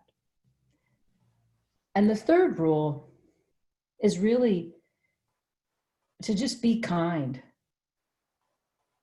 because you never know when someone you encounter that maybe is difficult, you know what? Their heart might be breaking and putting up a facade, and you don't even know it. That's it. That's all I got. Nice. And get a puppy. There you go. That's the fourth rule. Excellent. Thank you, Nancy. Sorry. That was awesome. Nancy has a great, she's got such a natural storytelling delivery. And I love how you naturally do use your arms, especially at your elbows. There's a natural way you have, and I've seen you give enough speeches to know that you're a very good gesturer. I think you were a little limited by your setup. Yeah. Just in terms of, it wasn't quite the frame. Like if you even did a level 2 gesture, your finger, you were probably around this close. If you did a level 2 gesture, your hand almost was out. So I know you were aware of that. So that's why the setup is super important, and how you're framing that to make sure that, hey, you know, I think doing a good level 2 gesture, so showing that 1, 2, you should be able to do this at least at a vertical level and still have your hand be in screen. And so I think you naturally do that already, Nancy. You were just a little limited, that your camera was lower than it should be, and that it was a little tighter than I think it should have been. And I felt a little bit awkward and a little bit stilted and not as natural, because I was aware of not really being in the frame where I wanted to be. Gotcha. Yeah. Right. Okay. Well, yeah, it's a tough. All right. Thank you. Yeah, thank you. And I didn't realize we have like dozens of people who are even non-video participants on this call today. But I'm just going to talk to the people that are, can you see my screen again? Yes. Okay. So this was where I had a break scheduled.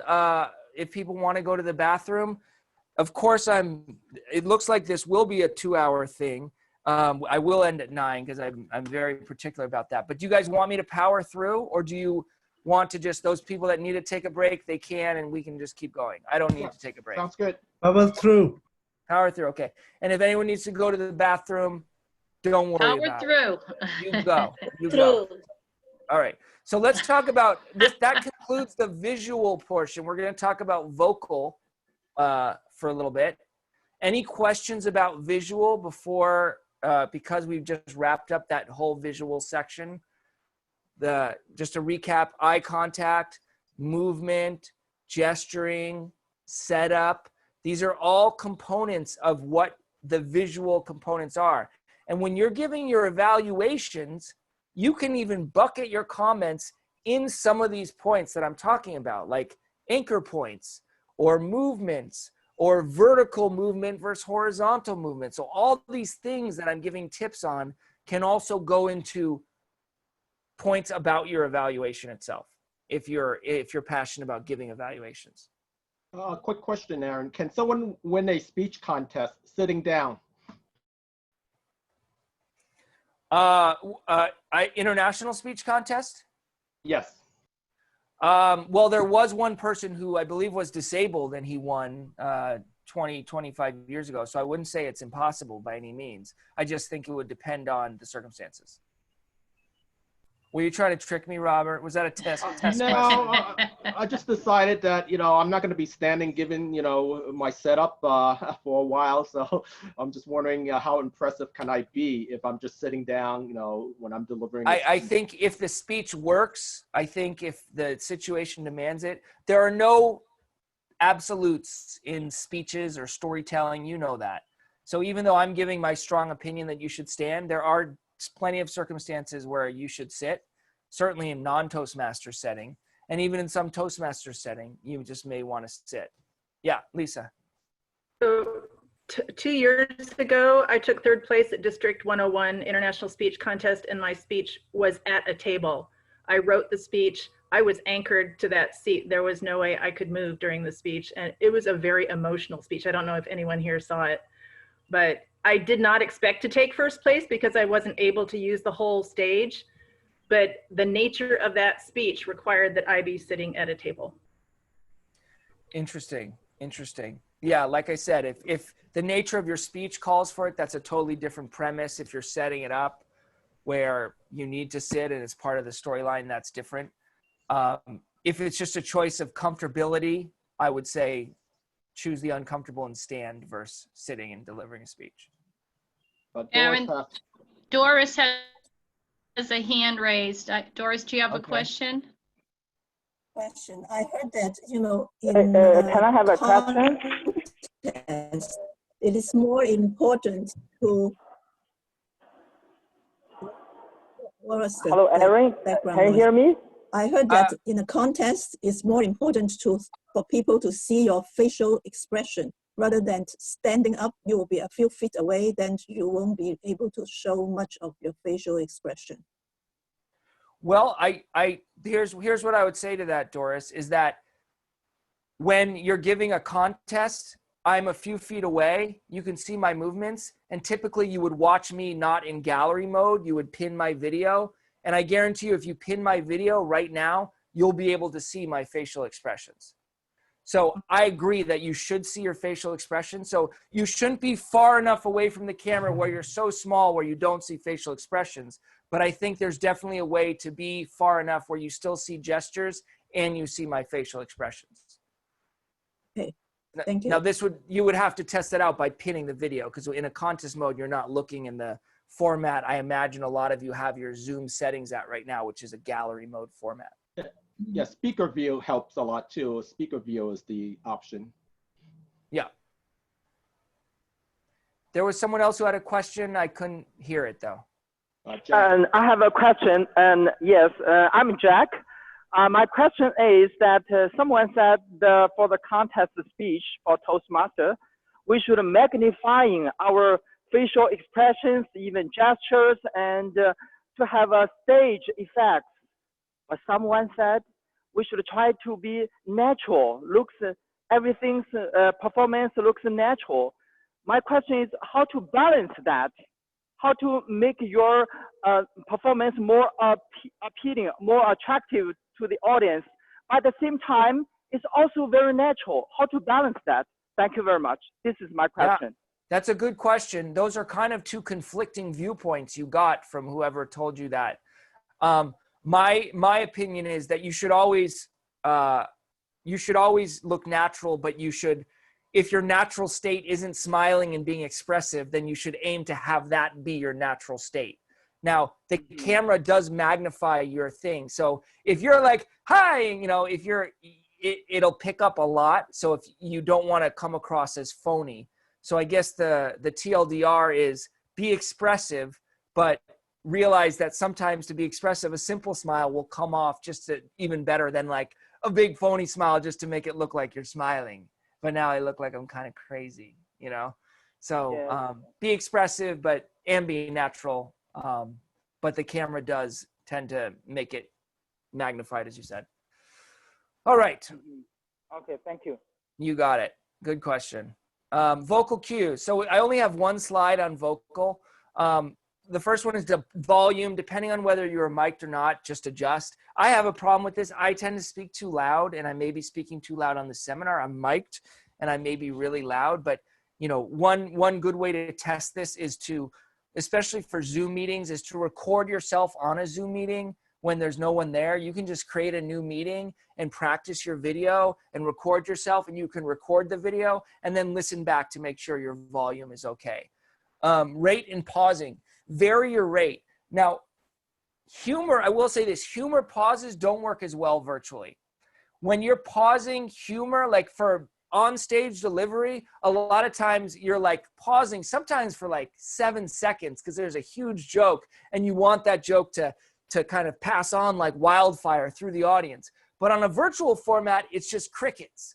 So a big pause ends up looking worse. That's why I said earlier that it's okay to laugh at your jokes, as opposed to a long pause, say, give a little chuckle, like, that's the funniest person in the world. Give a little natural laugh to your own joke, and that allows the audience to laugh with you. So I would suggest that as opposed to a long pause in a virtual format. Full range, hit highs and lows. This is standard for in-person or virtual. You want to be able to, hit the highs, have that vocal variety. Vocal variety is really important. And especially when, we're all sitting down for 2 hours and we're listening to some speeches and, table topics and, you know, we may be a little antsy, having that variety in the audible senses really helps your other Toastmasters members to have that kind of variety in your flow. Obviously, enunciation, speak clearly, and avoid bad habits, ums and ahs. This is standard for any Toastmasters speech. But you know, particularly with rate and pausing and volume, you should pay particular attention to with the vocal format. I'm gonna skip this next table topics because I want to make sure I get through more. So apologies. I want to get to some of the verbal stuff. This is stuff that some of my club has seen me present in a previous setting, but I think it's really important, especially for those Toastmasters who want to compete in an international environment. I'm very passionate about, even though it's only 7% of how I'm convincing people, I'm very passionate about the structure of how you craft a 5 to 7 minute inspiring story. And I think one of the two things that I look for, especially when I'm evaluating others, is there a key story and is there a message? Because sometimes you have a really good story, and I'm self-critiquing myself. You see, I'm doing the sway now, which is not effective visual format. Sometimes you have a great story, but you don't tie it in with that message. You want to have both, a key story and a key message. And the classic structure in the old days, a lot of business presentation, is you share your message, you tell them why your message is true with a story, and then you remind them of your message again. So I could say, you know, guys, it is so important to seize the moment. Let me tell you about a story why this is true. I was 19 years old in college and blah, blah, blah, what happened. And then at the end of the story, I say, that's why it's important to seize the moment. I gave up my story, my message right at the top. Now, someone mute me? Didn't like what I was saying? Can you hear me? Yeah. Give me a thumbs up if you can hear me. Okay. That's a classic structure. I think there's a little bit more advanced storytelling structures, particularly for the art form of a 5 to 7 minute Toastmaster story. With a linear structure, you're setting a scene. There may be a little anecdote, which there's some sort of scene that happens. And then there's a problem. And then you resolve the problem at the end. And typically the problem is resolved with a message or a story. So this is more of a linear flow. Doesn't work as well, say, for business presentations, but for Toastmasters presentations, a lot of times it does work well. Another thing is when you build to a message, and this is where you preview a story. So there may be a story related to something else, like a historical figure or some other story that happened earlier in your life that alludes to what you're going to talk about, but it doesn't hit the message on the nose. And then from that preview of the story, a question is raised. And it's usually a provocative question that will get people thinking, like, oh, that's interesting. And then the rest of the story is some sort of anecdote or story that answers that question. And you build to the message. I really like this format the most. I feel like this format, not giving away like your key message at the out front. Like giving away your key message, it gives it away and it doesn't resonate with the audience enough. When an audience is brought with you along on this journey and when they're experiencing that story and when they come to a place of discovery of the message at the same time that you in your story discover the message, it's so powerful and you can see it on their faces and it stays with them longer. And that's what's really inspiring. And that's what this is the type of format that I resonate with the most. And I encourage you as you build your stories to try and attempt this type of structure. Talking about authentic storytelling, I'm really a fan of that. And these are some tips that have worked for me in my own stories. And I'm a big storyteller. I'm a TEDx speaker. I speak at the Moth and I speak at Toastmasters. I love storytelling in all sorts of different formats. And this type of authentic storytelling, I leverage in almost all my speeches, or some type of what I'm about to share here. You encountered a problem and here's how I solved it. There was a problem. Here's what I did about it. Here's my message. Another one, I screwed up and here's how I made it right. In my district speech, I screwed up. I was in love.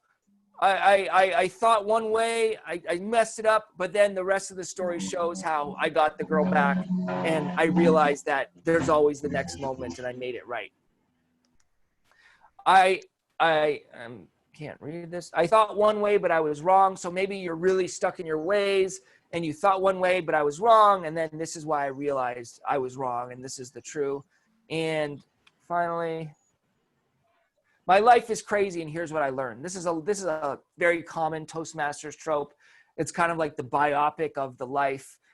2 years ago, I forgot her name, but she won the world championship of public speaking and about boxing. And round one, this is what I did. This was this trope. Like, her life's crazy. Here's what I learned, you know, and that's how she won the contest, because she kind of shared all these anecdotes from her life about her marriage, her failed marriage, her this, her education, and shared the message. And it was a powerful speech, but it kind of fell in this bucket. And there's a lot of really great Toastmaster speeches that have this same kind of trope, like, here's my crazy life, this is what I learned, and then there's a key message at the end. But the key in all of these is vulnerability. So showing vulnerability really helps, especially with Toastmaster speeches. Nobody wants almost all the winning Toastmasters speeches are people who convey some sort of lesson from being vulnerable. Like there's some degree of vulnerability of why they thought something, and then this is what they learned, and they have a key message they want to share with you. And this is on video. I see someone taking a picture. I'm happy to share the deck with anyone. And if you want the video of this, I think Steven's probably going to post it. Virtual evaluation tips. So getting into any questions about the verbal portion, I have 10 minutes to cover evaluation. And it'll be plenty of time. I don't have much content on evaluation, but anyone have any questions about speech structure, speech flow, or any of the previous slides? Hey, Aaron, do you script performance into your speeches? Where you get to use vocal variety, you get to use stage presence. Do you actually write that into it? Or do you think the speech contest winners deliberately try to, stage the speech where, there's a performance where they I see. Yeah. I see. I understand your question. I don't script it in the actual notes of when I'm writing a script, but I practice so many times. And as I'm practicing my speeches, it naturally, like, for example, anchor points, I don't script anchor points as I'm writing, but when I practice, suddenly I'll start to block it out and it becomes natural and the vocal variety starts getting there with the blocking. But it's not in my initial pass of the actual script. Good question, though. Any other questions about verbal? Do most people use the classic structure or the linear structure or the preview a question? What has worked for you guys? There's a question in the chat. It says, for virtual humor, would Jack Benny type exasperated type expressions help after telling a joke, etc.? Like, I think that could work. I think it depends on the comedic style of the speaker, for sure. Yeah, I think it could work. You would need to understand your own personal humor style. For me, self-deprecating humor works well. Admitting that I'm weird works well. I do that. And if you just saw a speech that I practiced at my club yesterday, I do that. So it just depends on the style of the person, who their character is. You don't want to force humor. Humor is a hard beast to crack, especially virtually. So you want to, and really with humor, if you're doing virtual, you should really try and get your speech in front of people, whether it's your family or tell your club to turn their volume up so you can hear the laughter. I should have done that yesterday. I realized actually Nancy suggested it, and I thought it was a great suggestion to have you do your speech with their volume up so you can actually hear them reacting to the jokes as you're workshopping a speech. Otherwise, you're just reliant on sometimes seeing their square and seeing them maybe smile. Okay. Virtual evaluation tips. So again, stand and deliver. Don't give in to laziness. When you're evaluating someone, stand. For this last contest, I think there was one contestant that didn't stand. She sat. That said, I think it's more powerful to stand. Maybe slightly less more important than when you're giving a speech, but I personally still think it's important, but it's up to you. You want to look directly into the camera. So don't worry about seeing the person you're talking to. If you're on the phone with Robert, you saw how much more powerful it was. But when I'm looking at Janet, who's at the bottom of my screen, and be like, Janet, what a powerful speech. I want to give you an evaluation, especially you, Janet, who gave this compelling speech today. It's not as powerful as if I'm like, Janet, what a powerful speech. I want to give you a speech. When you're looking directly in the camera, it's more powerful. When you're evaluating, really important to look directly in that camera. Don't worry about seeing their face, you know, in looking back at you. It's not as important as you connecting with them and looking in that camera. Keep largely positive with a few construction comments. This is kind of standard. You know, we're a supportive bunch. We want to stay supportive on evaluations. For evaluations, I suggest you limit movement. It's not about you. There are gestures you can do. So I'm going to give you 3 points. Number 1, you're great with vocal variety. Number 2, you need help with anchor points. Number 3, whatever those are, gestures work. But moving or doing anchor points in your evaluation don't work. It's too much. It makes it too much about you, the evaluator, as opposed to the person. There are some examples, unless you're giving an example of something you thought they did really well, maybe you could mimic that. Like, oh, when you played the grandma and had that arc in your back, that was so effective. I love that. That may be a way where you can, you know, show movement because you're kind of applauding something that they did. But largely you want to limit the movement. Okay. Breakdown evaluation into some tips already. Breakdown.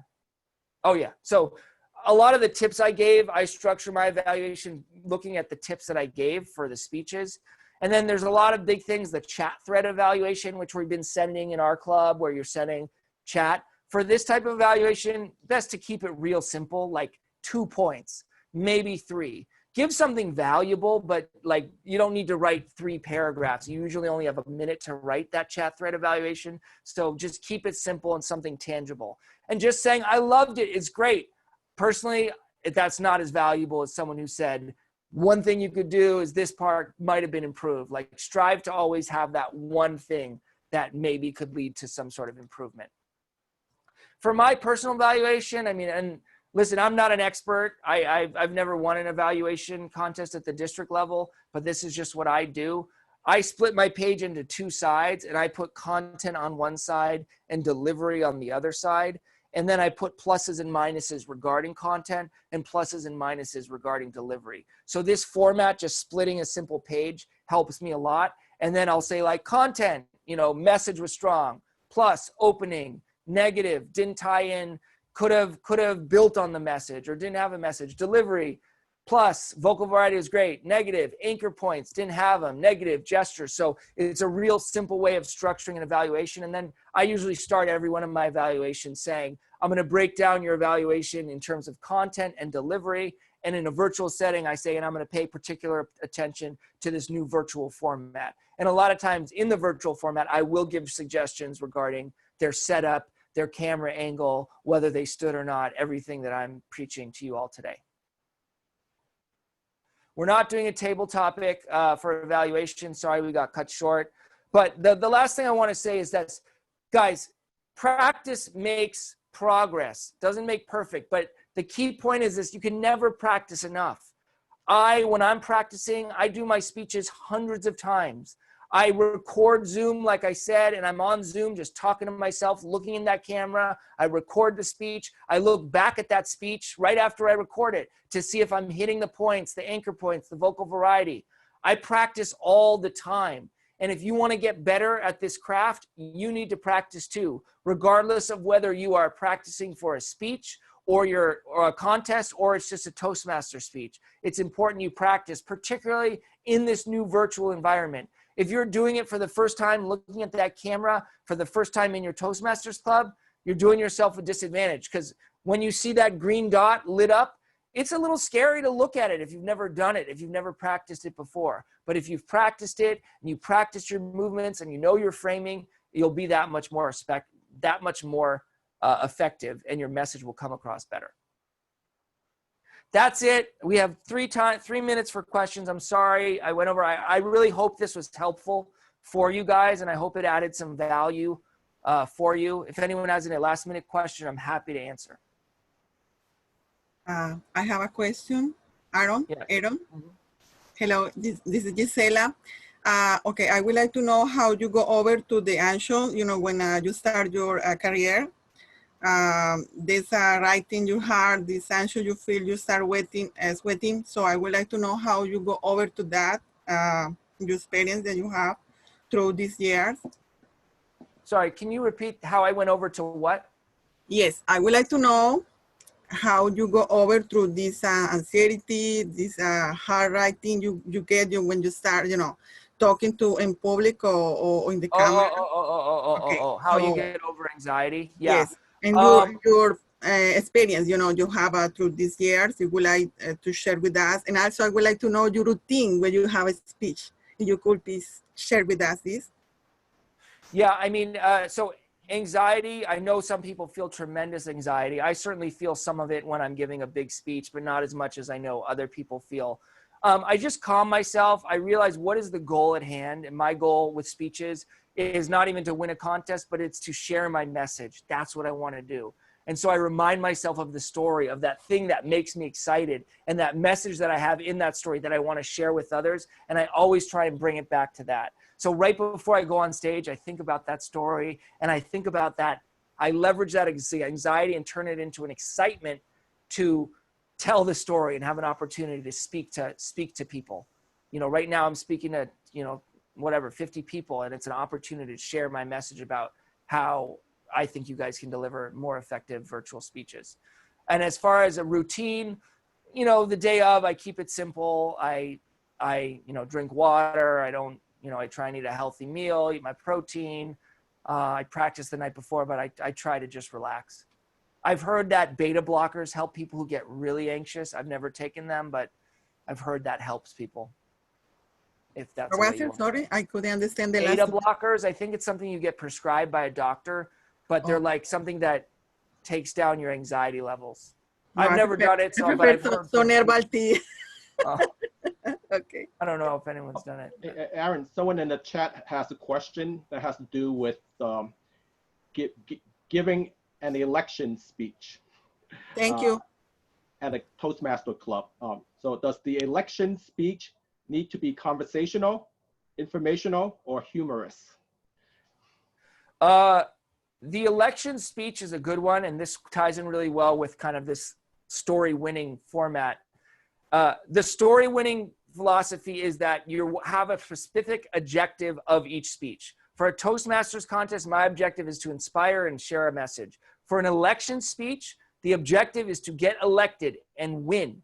So in order to do that, you need to know what will resonate with that audience. I don't know the district. Some cultures globally might react completely different to your jokes than something in Silicon Valley. So you need to understand what the audience is and what might work. So I can't answer that unilaterally. It really depends on the Toastmasters that are in that district, the club. Usually I would, generically I would say, conveying your 3 points of what you want to do as that elected officials and sprinkling with humor throughout would be the most effective way to go. But like I said, depending on the audience, there could be changes to that structure. Yes, Aurora. You're on mute.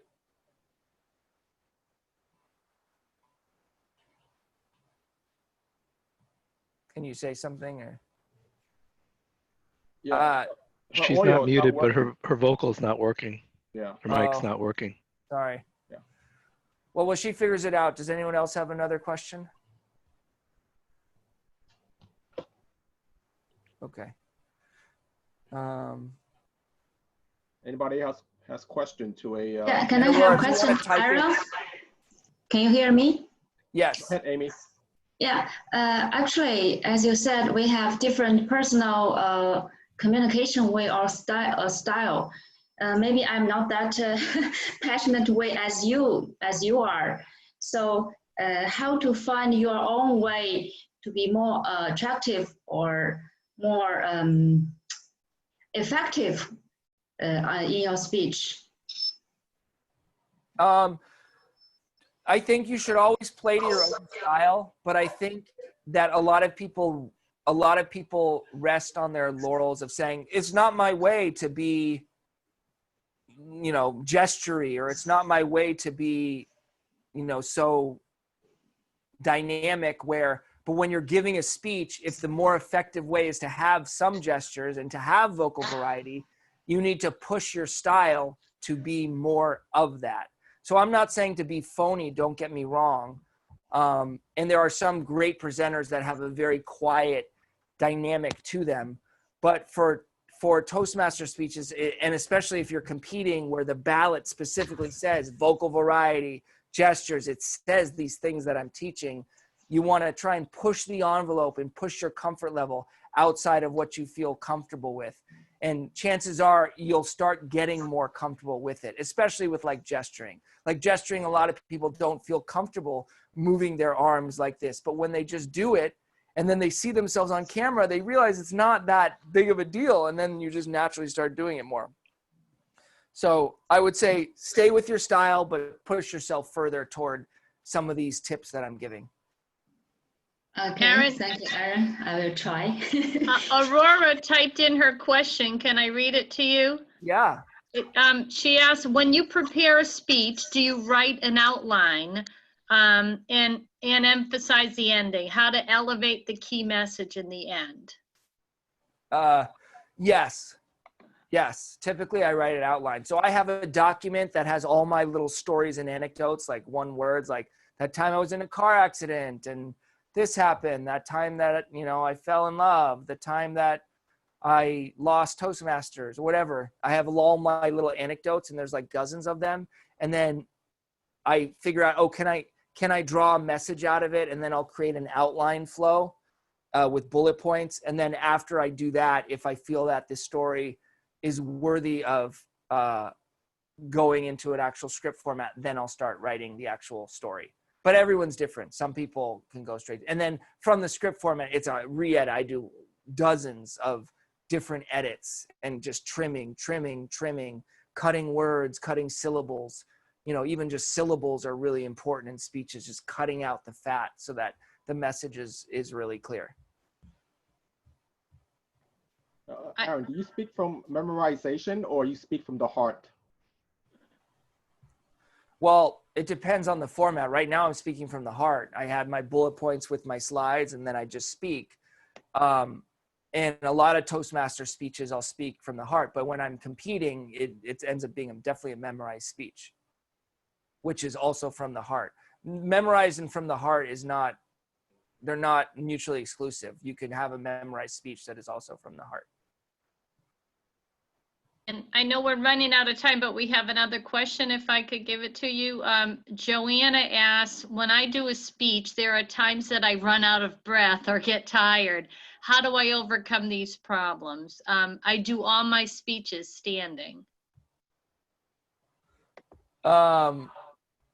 When you do a speech, you run out of breath, and how long is, I mean, are you talking about a 5 to 7 minute speech? Or are you talking about longer form speeches? I just did my 10th speech. I finished my Competent Communicator manual yesterday. Congratulations. 10 minutes. Okay. But I started to feel tired. I couldn't deliver the final punchline, so to speak, with enough energy. I should have done it with more energy. But I got very tired. Huh. That's an interesting question. Certainly training, you know, I think that, you know, sometimes this is like a basketball game or like a workout, you know, you're up there and, you know, training. There may be something going on with your breath.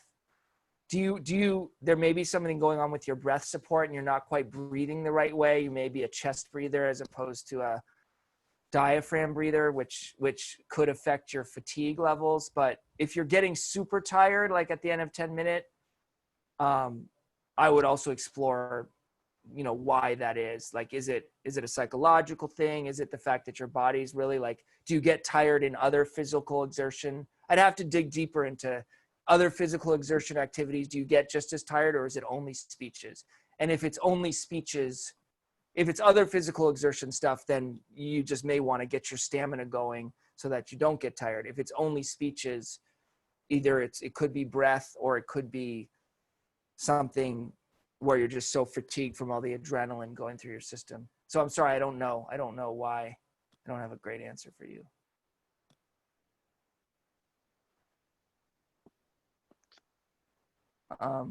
Okay, I think, oh, Aurora, I see you talking. Is everyone good? No, I think those are all the All right. questions. Guys, I just want to say thank you so much. I really appreciate it. I also welcome feedback. This is the first time that I've ever done this seminar. So I really welcome feedback. So I would love if you could email me. The chat thread right now really won't work so well for me because I haven't been on it and the meeting's about to end. But maybe you can email me or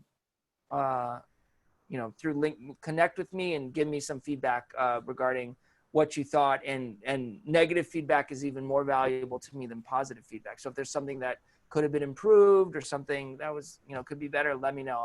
I'm always open to hear it. What email address would you like us to use? Oh, okay. Let me put that in the chat. And it's samson1234@gmail.com. While Aaron's doing that, let's all wish that he gets selected in his District 4 winning speech video to go to the next level of competition. Yeah. Great job, Aaron. Thank Thank you you so much. Yeah, and feel free to connect with me on LinkedIn too. I'd love to stay connected with especially the people that aren't in my club. It was very helpful. Thank you so much. And thanks to everyone for joining us tonight. Look forward to seeing you all soon. Okay. Thanks for a great program. Bye. Thank Bye, you. everyone. Thank Hey, you. Steve,